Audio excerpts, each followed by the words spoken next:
Today is Toronto Mayor John Tory, Toronto's Medical Officer of Health, Dr. Eileen, and Toronto Fire Chief and the General Manager of the Office of Emergency Management, Matthew Peck. Mayor Tory.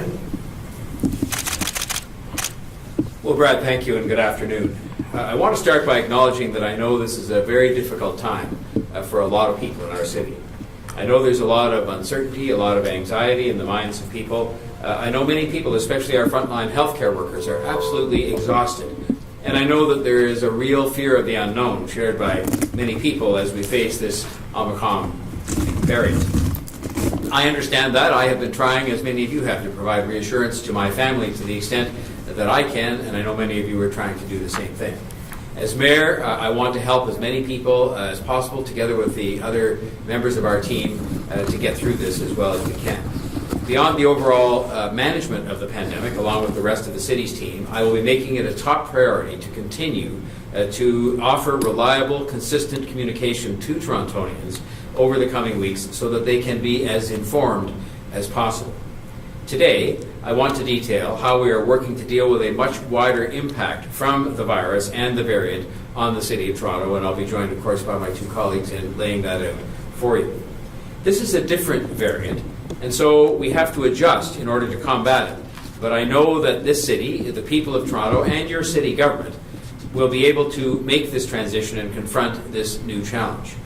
By working together within the city government, with the other governments, with our healthcare and community partners, and with the people of Toronto, we have done relatively well over the last 22 months. I know there's been a lot of pain and frustration, but we've done relatively well.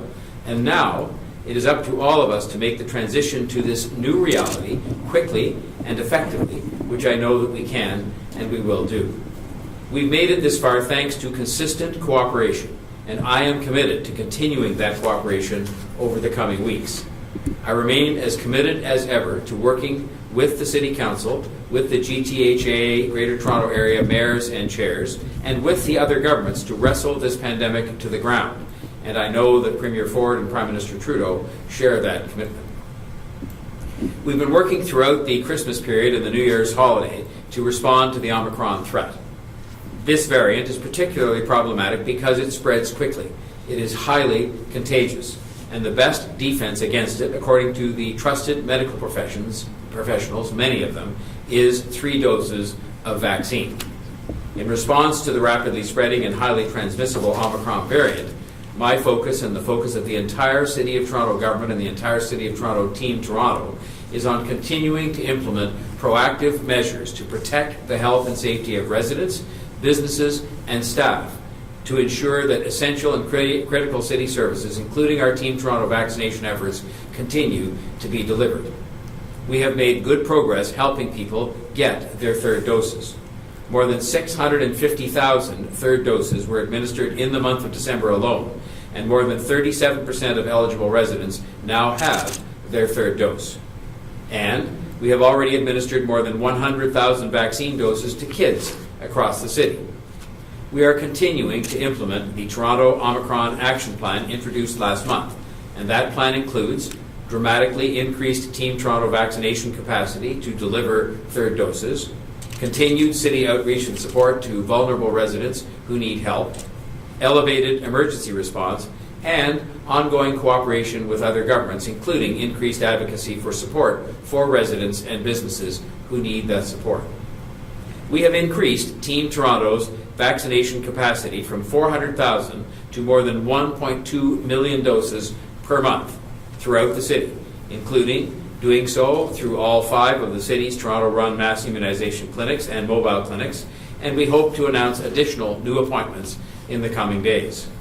We've also done so at more than 525 pharmacies. That number has risen to 525 pharmacies throughout the city.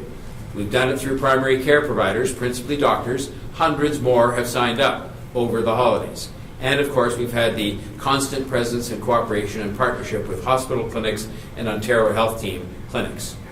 This is good progress, done at wartime speed, and I want to thank all the members of Team Toronto who are helping and working hard to get people vaccinated.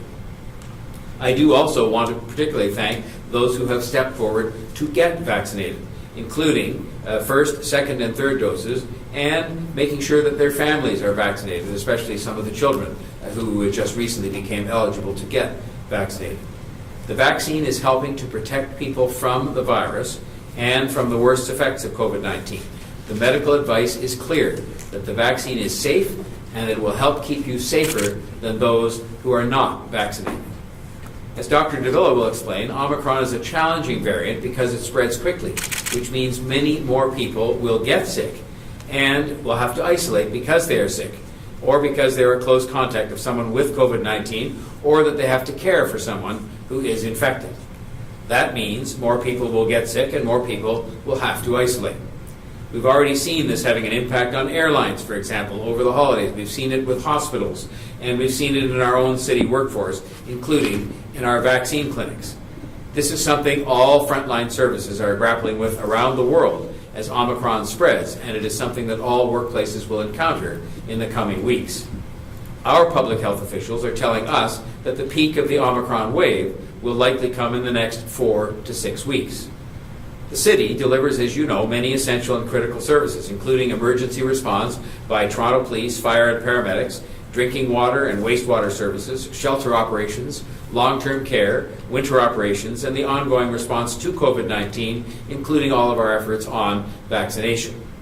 As the Omicron variant has spread, the cities, like other cities around the world, has been planning for a possible high number of unplanned staff absences due to illness and COVID-19 isolation requirements for both critical and essential services, as well as non-critical and non-essential services. We are planning for worst case scenarios up to and including illness rates of as high as 50 to 60%, so that we have made plans for that possible scenario.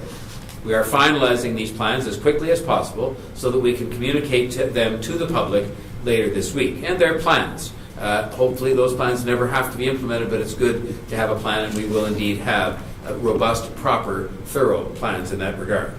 We want people to know that there are these plans and to know of them so that they're not surprised when some non-critical and non-essential services are adjusted or canceled, which will then allow us to redeploy staff to support essential and critical services. Right now, the city's COVID-19 Strategic Command Team is monitoring all aspects of COVID-19 response. We meet every single morning to review all of those numbers and all of the developments that have taken place.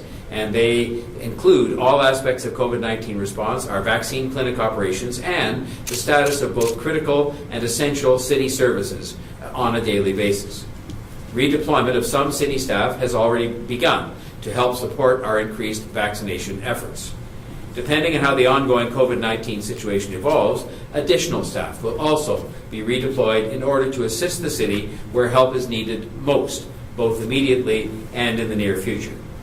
I want people to know we are laser focused on making sure that the essential and critical city services that residents rely on continue to be delivered. We are laser focused on the continuation of those services.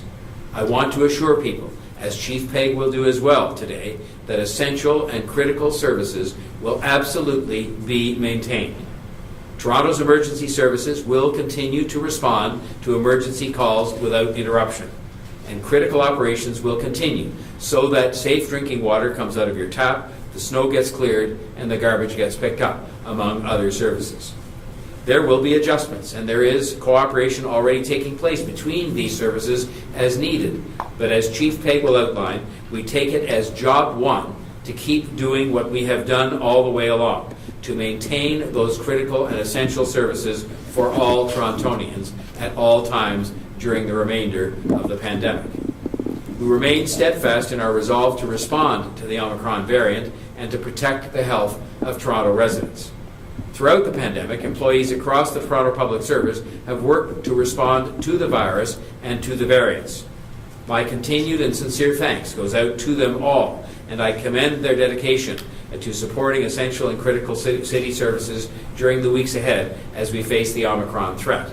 I can only tell you from my own personal observation of the different accounts we were given over the holiday period of the spectacular work that was put in by our first responders and by others on the city team, so that I suspect most people will have seen, especially in emergency circumstances, but in other areas of city government as well, services maintained and people able to rely on the things that they rely on each and every day as residents of Toronto. We will get through this thanks to their efforts as a team. And thanks to the efforts of residents across the city who also have been incredibly cooperative in following public health advice and recognizing that now is the time for all of us to be as safe and as cautious as we possibly can. And that means continue to mask up, please. It means continue to get vaccinated, please. It means to recognize that there's a lot more COVID-19 out there in the community now, so please be as safe and as cautious as you can. Stay home, please, if you have symptoms or you know you're sick. That is more important than ever right now. Given the increased amount of COVID-19 in the community, the city is also ramping up efforts once again to help the most vulnerable residents among us to cope with this health challenge. The city's community equity supports are continuing through this Omicron wave thanks to the work of our Social Development, Finance and Administration Division, which is working very closely with our trusted community organizations. And I should acknowledge here the particular work of Councillor Joe Cressy, who has helped us, and the Toronto Public Health to make sure that these efforts continue. The efforts include the Community Coordination Plan with 400 plus nonprofit sector partners continuing to coordinate services for vulnerable residents and community members. Secondly, the TO Supports program, which is constantly evolved and improved based on public health data and community intelligence, so that residents with the most urgent needs have been supported by that program throughout the pandemic to this day. Thirdly, we have worked with community partners to address space and funding needs for food security, and we have supported community kitchens for prepared meals for delivery to needy individuals and agencies. Fourth, the city's mental health support strategy has been supporting residents since April of 2020 and continues to do so. This is a robust partnership with over 13 key mental health service providers, including the 211 Central service that provides free counselling and mental health support to Toronto residents and to frontline workers. And 211 continues to be there to support Torontonians today. And fifth, vaccine engagement teams have been facilitating and promoting equitable vaccine uptake across Toronto's 140 neighbourhoods with a focus on those most disproportionately impacted upon by the pandemic.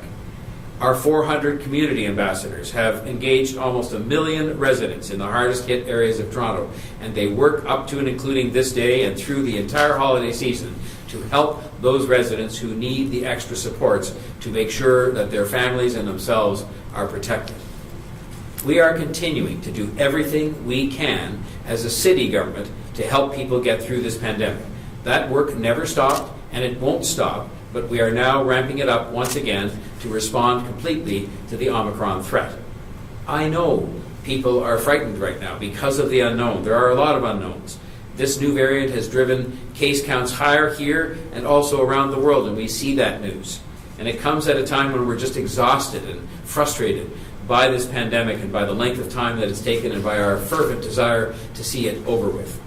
We can confront this variant and we can get through this just as we have made it through the last 22 months. It's that Team Toronto grit, that grit that everybody has shown, the members of the team that are serving you, but also you as individual Torontonians, that commitment to helping your neighbours and to making sure you keep an eye on those in need, as we have done as a city government. Those are the things that have helped us to face this virus head on and to break previous waves and to get as many people vaccinated as possible, which is now helping us to deal with the current wave. Know that your city is continuing to work to help to protect and support people as much as possible, to keep, most importantly, delivering critical and essential services, and to keep helping people get vaccinated, a key, important responsibility of ours here in the City of Toronto, with a major focus now on third doses and helping kids to get fully vaccinated. We will continue to do whatever it takes to carry out our responsibilities as a city and to keep you informed in a thorough and balanced way. That is our job, and we're on it. And I'd now like to invite Dr. Davila, who continues to be a source of absolutely balanced and professional advice, to offer her remarks for today. Thank you, Mayor Tory, and good afternoon.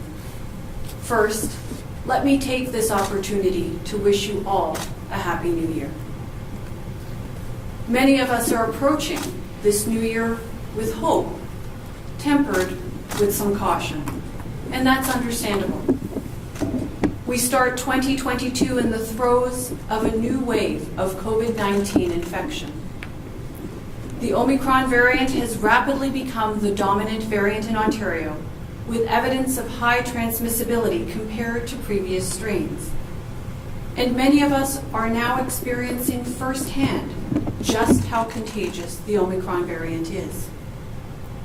COVID-19 is hitting closer to home than ever before, with many of our friends and acquaintances, colleagues and co-workers becoming sick with COVID-19 or isolating because they are a high-risk contact of someone who has COVID-19. We might even get COVID-19 ourselves, and with such a highly contagious variant, we must take the slightest symptoms seriously and isolate right away to help protect others. For those of you who remain well, if you can help someone who has fallen ill by dropping off food or just calling in to just check up on them, please do so. The Omicron variant is now, as expected, widely circulating in Toronto. While early data suggests that Omicron results in less severe disease, we are seeing its capacity to give rise to a high number of cases.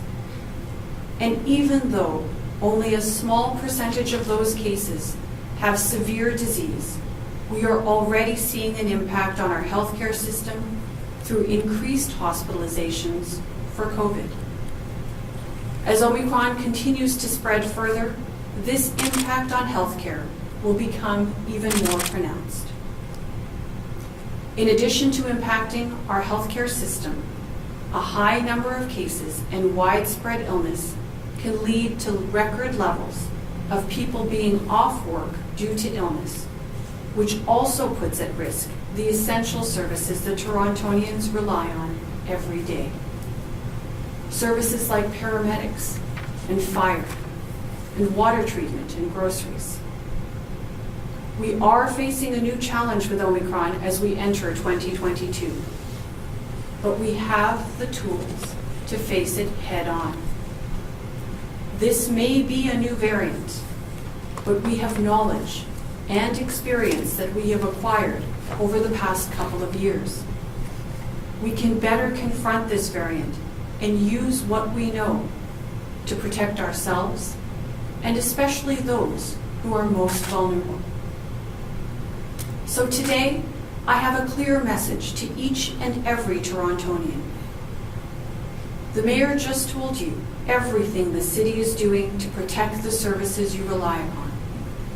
You should know that we at Toronto Public Health are also doing our part. For starters, we're helping to protect you by continuing to work with our partners to ensure widespread and timely access to vaccines. And now, with in-person learning scheduled to resume on January 17th, Toronto Public Health is doing everything we can to support our local school boards and the province in order for them to reopen schools and reactivate this essential activity for our young people. In addition to vaccines for staff, students, and families, Toronto Public Health also provides guidance and support to schools on infection prevention and control and measures to reduce the spread of COVID-19. I also have a clear ask for every resident of Toronto. I ask that you please do your part to help protect each other. Reduce your in-person contacts as much as possible. Mask up and get vaccinated. We need to take very seriously the task of decreasing our contact with individuals outside of our household as much as possible. The more we are interacting with others outside of our household, the more possibility COVID has to spread. And if you feel ill, please stay home, even if it's a mild illness. It's just not worth the risk. Second, wear a well-fitting mask at all times when in indoor spaces other than your home and as well in public settings. With a more contagious variant, mask wearing is especially important. As stated by Ontario's COVID-19 Science Advisory Table, any mask is better than no mask, but some masks are better than others. Given how transmissible Omicron is, upgrade your mask if possible. The Public Health Agency of Canada recommends wearing a high-quality mask such as a blue surgical mask or a non-fit tested KN or N95 respirator. Regardless, all masks should rest snugly above the nose, below the mouth, and on the sides of the face. And finally, get vaccinated. Team Toronto delivered more than 650,000 doses of COVID-19 vaccine over the month of December, and we are doing everything we can to ensure that vaccines continue to be delivered in a widespread basis and as timely a fashion as is possible. If you're already vaccinated, consider helping others who are not yet vaccinated to get vaccinated. People may need assistance with booking an appointment. They may need assistance with transportation. When it comes to vaccination, every little bit helps. Over the course of this pandemic, I've seen firsthand how Toronto residents can pull together and use the tools we have to help slow down the spread of COVID-19 so that we can preserve and protect essential services in our community. I'm asking Torontonians to do this again. What kind of future we have over the next several weeks depends on what we do right now. I know that we are all tired, but I am inspired by the resilience that Torontonians have demonstrated time and time again. As we have done before, I know that we can get through this together by looking after ourselves and each other. With that, I'll now turn it over to Chief Pegg to deliver his remarks. Thank you, Dr. Davila. Good afternoon and Happy New Year. Throughout the response to the COVID-19 pandemic, we have evolved and expanded our COVID-19 incident management system as the situation changes. Our COVID-19 Strategic Command Team has been hard at work throughout the holiday period, planning for the anticipated increases in staff who may be unable to be at work, either due to illness, isolation, or needing to look after someone else who is ill. Throughout our response to COVID-19, the City has deployed staff to meet the highest priority needs as they arise, and this work is continuing. In anticipation of an increasing number of staff absences that Omicron may cause, we fully reactivated our Emergency Operations Centre on December 16th on a proactive basis, including the Business Continuity Task Force and the Personal Protective Equipment Management Task Force. The lifetime planning and response that we are doing right now revolves around ensuring adequate staffing for essential services, including city-operated vaccination clinics, shelters, the 10 city-operated long-term care homes, Toronto Water, and Children's Services. As the Mayor said, non-critical city services may also be impacted, either by absences due to illness or by the need for those staff to isolate. The public, though, should be absolutely assured that we will continue to provide the emergency and critical services that we all rely on every day. Critical operations to ensure the provision of safe drinking water continues, as do garbage collection and snow clearing, to name a few. Likewise, Toronto's emergency services will continue to respond to emergency calls without interruption. Higher risk and higher priority emergency incidents will always be responded to first, before lower risk and lower priority calls. Response times, particularly for low priority calls, may increase from pre-pandemic levels. However, each of the city's emergency services are proactively deploying resources to deal with absences, ensuring that the city remains safe. Each of our emergency services are prioritizing calls and proactively deploying resources, as they do every day of the year, to deal with unplanned absence. Toronto Fire Services and Toronto Paramedic Services, for example, have adjusted their response protocols such that fire services are responding to additional low-priority paramedic calls and are responding to calls where there is no clear indication of an injury or patient requiring transport by paramedics. If there is a patient requiring the advanced care of a paramedic or transport to hospital, firefighters will initiate patient care and immediately notify paramedics for emergency response. This allows paramedics to respond to high-priority emergency medical calls in the shortest amount of time possible. The current COVID-19 situation, resulting in higher than normal numbers of staff unable to be at work, is something emergency services around the world are dealing with today in response to the rise and rapid global spread of the Omicron variant. The City of Toronto's emergency services have best-in-class contingency and business continuity protocols in place to ensure that our city is always safe. This includes the use of overtime and shift extensions to mitigate unplanned absence, 911 and emergency incident triaging, and the dynamic deployment of resources, including both people and equipment, to immediately respond to high-priority emergencies. Innovative and responsive action is being taken to ensure that emergency services continue without interruption. There is no doubt that the spread of the Omicron variant is challenging all of us like never before, but our emergency, essential, and critical services are meeting those challenges head-on. I extend my sincere thanks to each and every member of Team Toronto who continues to give their absolute all as we respond to these challenges together.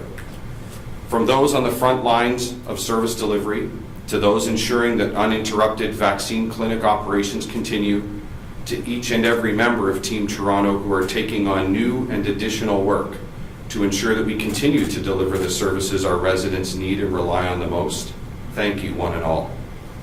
And to every resident and business owner in Toronto who continue to follow public health guidance, who get their vaccinations as soon as they can, and who continue to endure so much as we battle COVID-19, thank you most. We are going to beat COVID-19, and we're going to do that together. Thank you. Thank you very much, Chief Pegg. We'll now go to questions, and first up is Brian Pasifune from the Toronto Sun. Brian, go ahead, please. Good afternoon, everybody, and Dr. Davila, I'm glad to see you're back at work. It's great to see you at the press conferences again. So, as you know, we're not week into 2022, and we're already facing another crippling and what people are describing as a pointless lockdown. Me and I'm sure most of my media colleagues on the call here have spoken to business owners, restaurateurs, and now unemployed workers who are beyond discouraged with the province's sudden reversal. At the beginning of this press conference, Your Worship, you vowed communication, collaboration, and reporting to council, but quite frankly, platitudes and speeches don't keep restaurants from going into the toilet during this pandemic, and especially now. Can you tell me today specifically what you and council plan to do to help keep city businesses alive? Well, I've asked this morning, in light of the fact that we've had another change in circumstances that adversely affect some of those businesses, that we take a look at the different things that we have at our disposal. Obviously, the city government, its primary task is to do the things that I talked about, maintain critical services, essential services, to get people vaccinated, and so on. And as has been the case throughout the pandemic, most of the resources exist and the kinds of mechanisms through the tax system and otherwise to help businesses rest with the other governments. And we've been in discussions with them. We've been advocating to them throughout the pandemic, but in recent times as well. There are some steps that have been taken before this most recent turn of events this past week or so in the last few days to put some assistance programs in place. But we're taking a look at other things we can do as a city, because I think we've managed to throughout the pandemic do different things that are within the city's domain, perhaps in partnership with the other governments, to help them see their way through this. And all we can hope to do, I think, mostly, is to get people vaccinated, to encourage people, help them to follow public health guidelines, to make sure that we provide support and partnership to the other governments, the school boards and others, as much as we possibly can, to have this period of restrictions over with as soon as possible. Thank you very much. Second question. We've received word that due to a combination of lack of workers, actually, try that again. We've received information that a lack of workers due to both vaccine mandates and illnesses have prompted or will prompt the closure of nearly half of the city's libraries. Can you speak to this? Well, we have been engaged as a team, and each and every member of the team, including the library, which operates to some extent as a slightly arm's length entity with its own board and so on, as to what you can keep going in the context of absences due to illness and caregiving and isolation, and taking that into account. It affects people who work in the libraries as it affects people who work in every other area of city government or hospitals or just people at large. And while you'll find that there'll be some libraries, many that are kept open, it is going to be done on the basis that is best determined by the library board itself within the context of the human resources, mainly that they have available to them. And we recognize the fact that libraries are more than just places where you go to borrow books and that sort of thing. They are important community centers that are used by a lot of people for a lot of different purposes. So we have great faith, and we're working very closely with the chief librarian, who's the person in charge ultimately of the entire library system, and to work out something that is commensurate with our abilities to continue to provide services, as we're doing everywhere else, but at the same time taking account of some of the stresses and strains that are upon us with respect to people who are off work because of illness or because of COVID-related circumstances they face. Thank you. We'll go next to Adrian Gobriel from City News Toronto. Adrian, go ahead, please. Thanks so much. I echo Brian's sentiment to Dr. Davila. Great to see you back, Doctor. I'll start with you, if it's okay, Dr. Davila. We saw the chair of Toronto Public Health, Councillor Cressy, tweet out today, how important it is to use these next 2 weeks to strengthen safety measures in our schools. I asked the Premier yesterday what his government is doing over these next 2 weeks to try to ensure that we're going above and beyond to create more safety in schools, so hopefully they can reopen and stay open, while understanding that it's a provincial mandate when it comes to safety in our schools here in Toronto and across the province. Are there steps that you'd like to be seen taken over these next 2 weeks by the provincial government, by government? Is there something the city can do to further strengthen the safety measures in our schools as we now deal with the Omicron variant? And are you concerned that perhaps not enough will be done during this time while kids are at home doing virtual learning? Well, first of all, thank you, Adrian, for the welcome back. And if I can pick up on a comment that the mayor just made in response to the earlier question. We are focusing on that which is within our control at the city and as Toronto Public Health at this time. So when I think about schools, we know, and I've just commented in my remarks, what an essential activity this is. We do recognize the importance of in-person learning to the overall health of our children. So we are absolutely eager to see our children get back to in-person learning in a safe environment as soon as is possible. And we will do everything we can to support that. And that's what you've seen us do over the past several weeks now. We've had more than 250 clinics for vaccination for the education sector, for students, to make sure that protection is provided as much as possible to that population. We've now got 92% of our 12 to 17-year-olds with a first dose of vaccine. We've got 43% of our 5 to 11-year-olds with vaccination on board, and we are continuing to do as much as we can with our vaccination partners to continue to accelerate vaccinations to this population so that they're afforded that protective benefit of vaccines. Of course, we have also had a long-standing, and I would say very productive and fruitful relationship with our school boards and the individual schools themselves, making sure that they are aware of the latest infection prevention and control advice and measures that can be taken to create for that safe environment for in-person learning, which we all want to see back as soon as is possible. Doctor, I will kind of re-ask you, do you have any concerns that perhaps there's not enough being done to to use this time to make our schools safer, whether it's prioritizing vaccines for educators, getting more HEPA filters in?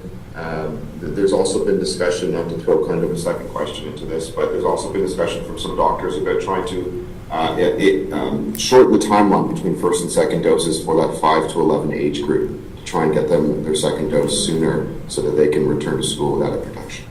So, Adrian, I can't speak to what other levels of government are able to do or not do. All I can say is that with whatever is within our purview here at the local level, certainly around accelerating vaccine, making sure that our schools feel that they have the supports they need from an infection prevention and control guidance and measures guidance point of view, we are pulling out all the stops in order to support that return to in-person learning, and we're eager to see that, knowing that it is an important and essential activity for our young people.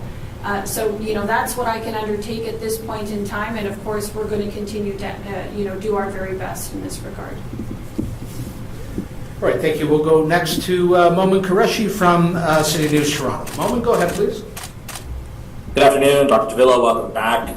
Mayor Tory, my question is for you. I think, one of the primary emotions we're seeing from people after the announcement yesterday by the province is frustration because people, by and large, have done everything they've been told to do, whether it's getting vaccinated, boosted, masking, distancing. A lot of people put off holiday plans only to end up back here. Almost, for a lot of people, feels like, from where we started, even though it's not, because a lot of things are different. So I know it wasn't your decision to make these changes, but what do you say to people who are just at their wits' end here and are completely frustrated with where we are, despite the fact that they followed all the public health advice? I say to people that I understand your frustration. It is like Groundhog Day, just over and over and over again. But if you put yourself in the position of people who are having to make the decisions as to how to best manage this, we collectively, all of us in all governments, in public health, in public service, are confronted by unknowns that come upon us, very rapidly, like Omicron. I mean, it was something that no one had even heard the name probably 2 months ago. And so the objective becomes, and each government has their own responsibility to react as quickly and effectively as possible to these dramatic changes in circumstance. And so in the city, we focused very much on what we do, which is we provide basic and essential services to people's livelihoods and their safety and their health, and to keep them safe and keep them healthy.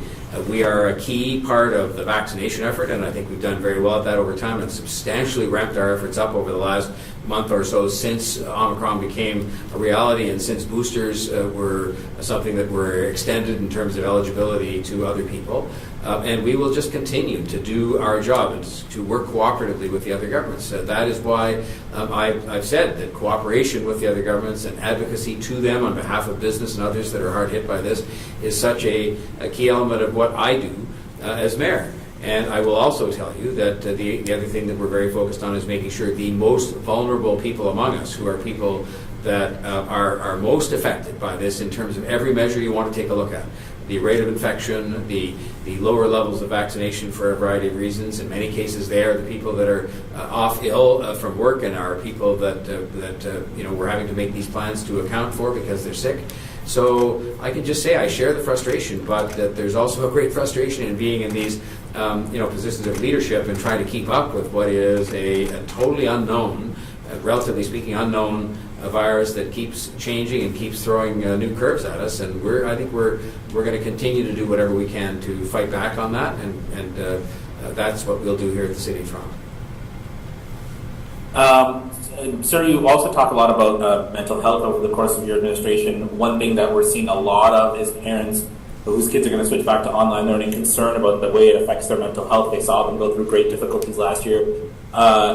Are you going to ask the province for any more supports? Do you think they should provide more supports, or will the city when it comes to mental health specifically of children who are going through online learning again? Well, I've been on record many times as saying the level of mental health support that we offer generally, let alone in pandemic times, is inadequate. I have told you that we are redoubling our own efforts as a city to make sure that we make extraordinary resources available to people, including the 211 mental health hotline. And I think the more we can do to offset the mental health impacts of the pandemic, the better, as governments plural. Because again, I think it is a cooperative effort. But I will say that I think from our standpoint, the most we can do, the best we can do, is to do what Dr. Davila talked about, which is to do everything we can as Toronto Public Health and as the City of Toronto to support the school boards and support the provincial government, whatever those assignments may be. And in our case, it relates a lot to vaccination efforts and things like that, to make sure that the date that has been set to reopen the schools is met. That is the thing I think we can do, because that will then shorten to the greatest extent possible the period of time during which these kids and their families are dislocated, including from a mental health perspective, and they can get back to school. I spent time just yesterday talking with my own grandchildren and, just as importantly, their parents about how they feel about the virtual learning, and it's not a sense of overwhelming excitement, shall we say. All kids are different and they respond differently, but there's no question that it's much harder for the kids, especially little kids, I think, to concentrate. It's harder for the teachers and it's harder for the parents. And it does have some side effects on people's state of well-being that we're very much aware of. And so I think the most and best we can do as a city is to use all of our efforts to do whatever we can to make sure the schools are in a position to safely reopen on the date that was set by the province. Thank you. We'll go next to Miriam Edahaya from Radio Canada. Miriam, go ahead, please. Good afternoon. Good to have you back, Dr. Davila. My question is for you. What can you tell us about what is being called flu-rona? Are you seeing cases of co-infection from COVID and the flu in Toronto? So thank you for the welcome back, and thank you for the question. I have not seen those data as of late, but would be very happy to get back to you offline should we see some data changing there. Clearly, we are watching very carefully that which is happening in our hospital system as a result of COVID-19.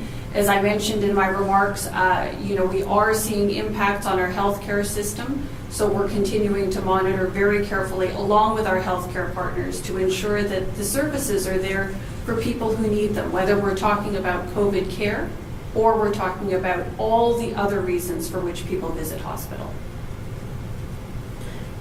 And just to make sure, is it okay for people to get vaccinated against the flu and against COVID-19 at the same time? So yes, in fact, that advice has been provided, and we are encouraging that people get vaccinated both against COVID-19 and influenza. We have seen through healthcare, both during the course of this pandemic and in times before the pandemic, that these kinds of respiratory viral diseases do give rise to a great deal of illness and also give rise to hospitalization and very serious outcomes to health. So important that people, particularly those who are at highest risk, those who are older in our population, those who have pre-existing health conditions, protect themselves as best as possible. And at this time, that means COVID-19 vaccine and influenza vaccine. Miriam, that sounds like a pick up to your first question. Do you have a follow-up? No, that's it. Thank you. Okay, thank you. Last question then is to David Ryder, the Toronto Star. Go ahead, Dave. Hi all, Happy New Year. I think first question probably for Mayor Tory and maybe Chief Peg is I'm hoping for any more specifics on what the planning for potentially drastically reduced city workforce entails. Brian mentioned closing of a number of libraries, which to a lot of people, their library might seem essential to them, so that might come as a surprise.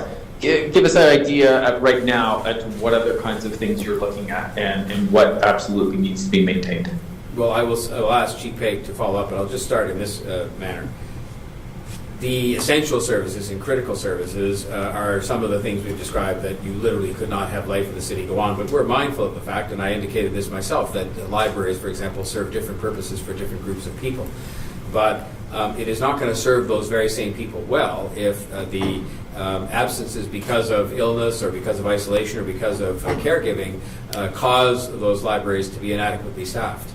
And so you are confronted by a decision, as you are with a number of other services, to say, well, you're going to make sure you can have adequate levels of staffing at a certain number of libraries spread throughout the city so that they can be available to people for the various uses to which people put them, or have a situation that is, none of it's ideal, but have a situation that is, I think, less acceptable, which is to have all of the libraries, for example, remain open and not have them adequately staffed. And so what is going on is a very methodical service-by-service examination to determine what the impact on resources may be of this kind of level of absence and on the service delivery and on the service standard. I can tell you, having looked at those lists, that in the vast majority of cases of services, they will continue. And they will continue with relatively little or no adjustment in terms of what the public will experience. There are others in the area, for example, of parks, forestry, and recreation, where obviously those programs cannot be continued under provincial regulations, so that there will be larger numbers of people there that will be eligible to be redeployed, and those are some of the people that we've been asking for their willingness to be redeployed, and fortunately a number of them are saying yes. So it's an exercise where we have to use judgment. I think the judgment would be concurred in by the people in the context of this balance that we're trying to achieve in a responsible manner, knowing that we want to continue as many services as possible, and do it, though, in a responsible and effective manner. And at the top of the list overall is to make sure that those essential and critical services are maintained in a way that can make sure the city remains safe and healthy for people to live in. And so Chief Pegg can perhaps drill down from there. Thanks, David. So I'll just build on what the mayor said. So when we refer to essential and critical services, that includes a number of things. Obviously, our emergency services are there, fire service, paramedic service, and Toronto Police. Other things would include our shelters, our long-term care homes, certain aspects of children's services, our vaccine clinic operations, and services like the TTC. So those are examples of things that we refer to under this banner of critical and essential services. Some of those are defined legally as essential services, some we just know them to be. So there are very active plans in place with respect to how we are planning for and able to mitigate an increased number of staff who may not be able to report to work as a result of illness from COVID-19. And some of those, I'll just give you a quick list, David. Some of those mitigations would look at and are already using things like overtime. So obviously making overtime available and asking our existing staff pool to work more, and they are. Shift extensions for those who are on duty.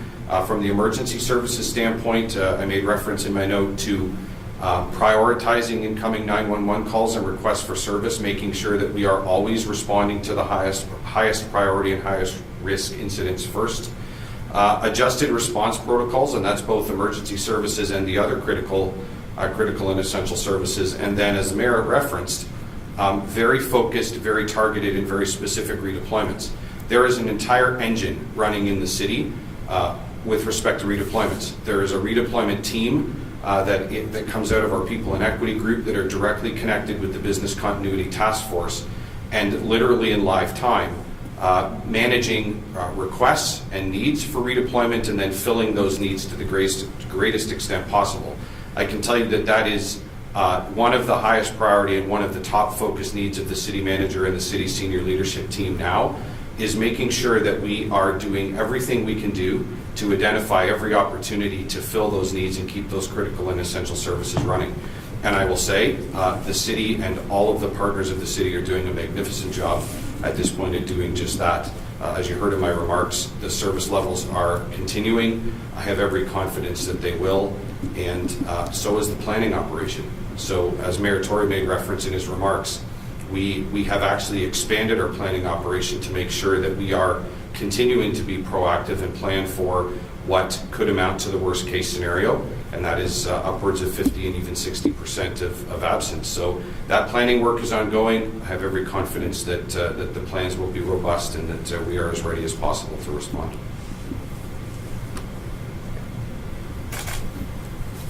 Thank you. My follow-up is for Dr. Davila. Dr. Davila, welcome back. And also the question is, given the exponential growth in the Omicron variant and also a reduction in the kinds of testing and who's getting tested.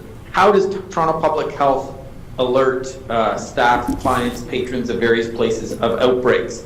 Can you actually continue doing that in a meaningful way, given the acknowledged number of cases we haven't detected and the reduction in testing to confirm cases?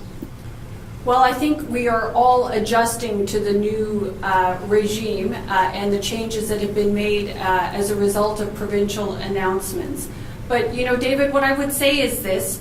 We do know that the more we are able to reduce in terms of interaction, the more we reduce our in-person contacts, the less likely there is for ongoing transmission, and that gives us the opportunity as well to do the things that we can very readily control here at the city, and that includes things like accelerating vaccination and making sure that a greater proportion of our population actually has that benefit. So at this point in time, the focus will be on helping the population to adhere to the new rules that have been put in place as a result of yesterday's provincial announcements, which hopefully will reduce the interaction, reduce the likelihood that we get those kinds of circumstances. And of course, I think the other component that's important to think about is that we are, of course, continuing to have significant interaction with those settings where outbreaks are most critical. So when we think about things like long-term care homes, where you have congregate living settings with people who are especially vulnerable to the negative impacts and the serious outcomes associated with the COVID-19 infection, we are very actively engaged in making sure that those places, in keeping with provincial guidance, have access to testing so that we're able to best get on top of outbreaks in those most vulnerable of settings. Thank you, Dr. Davila, and thank you all for joining us. That concludes today's briefing. Please stay well.